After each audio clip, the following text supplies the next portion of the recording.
નમસ્કાર. હું એક વ્યક્તિ છું, પણ મારે 4 પર્સનાલિટી છે, 4 વ્યક્તિત્વો છે મારા. પણ એમાંથી હું 3 જ વ્યક્તિત્વ એટલે કે પર્સનાલિટી સાથે આ સંસારમાં જીવું છું. ચોથી પર્સનાલિટી વિશે મને ખ્યાલ જ નથી, અને મને ખ્યાલ નથી એટલે મારું ધ્યાન પણ એ તરફ જતું નથી.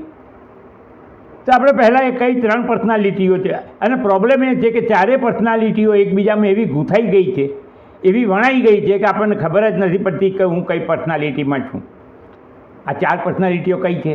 એક છે સ્થૂળ શરીર કે જે જન્મે છે અને મરે છે, અને એને આપણે ફિઝિકલ પર્સનાલિટી કહીશું.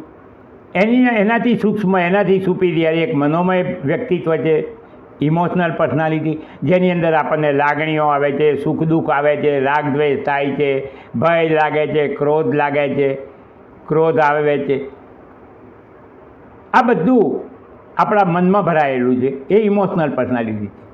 ત્રીજી એનાથી સુપીરિયર અને એનાથી સૂક્ષ્મ એક છે બુદ્ધિક વ્યક્તિત્વ, મતલબ કે ઇન્ટેલેક્ચ્યુઅલ પર્સનાલિટી. આ ઇન્ટેલેક્ચ્યુઅલ પર્સનાલિટી એ આપણા સિદ્ધાંતો, આદર્શો, વિચારો અને આપણા નિર્ણય શક્તિ, આ 4 વસ્તુ આપણા એમાં રહેલી છે. બુદ્ધિ, ઇન્ટેલેક્ચ્યુઅલ પર્સનાલિટી. પણ ચોથી અગત્યની વસ્તુ જે રહેલી છે બુદ્ધિમાં, તે અહંકાર.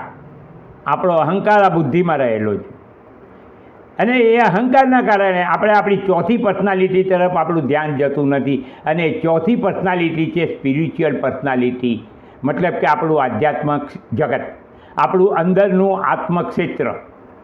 આપણે આ આત્મક્ષેત્ર વિશે તો કશું જાણતા જ નથી અને વિચારતા જ નથી. આપણને તો 5 સ્થૂળ ઇન્દ્રિયો, મન, બુદ્ધિથી જે સમજાય છે એની અંદર જ આપણે જીવન જીવ્યા જઈએ છીએ.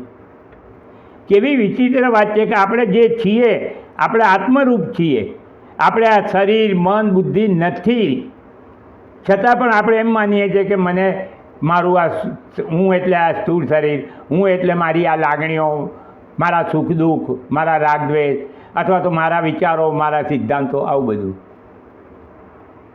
તો આપણે ચોથી પર્સનાલિટી જે આત્મરૂપ છીએ એ વિશે જાણવા પ્રયત્ન કરવો જોઈએ.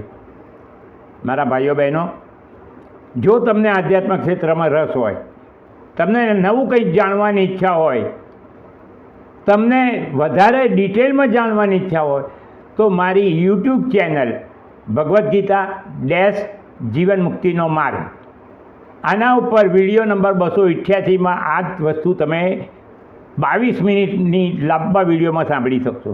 અને જો તમને રસ પડે તો આ ચેનલને સબસ્ક્રાઈબ કરજો, કે જેથી ભવિષ્યમાં તમને નોટિફિકેશન મળે.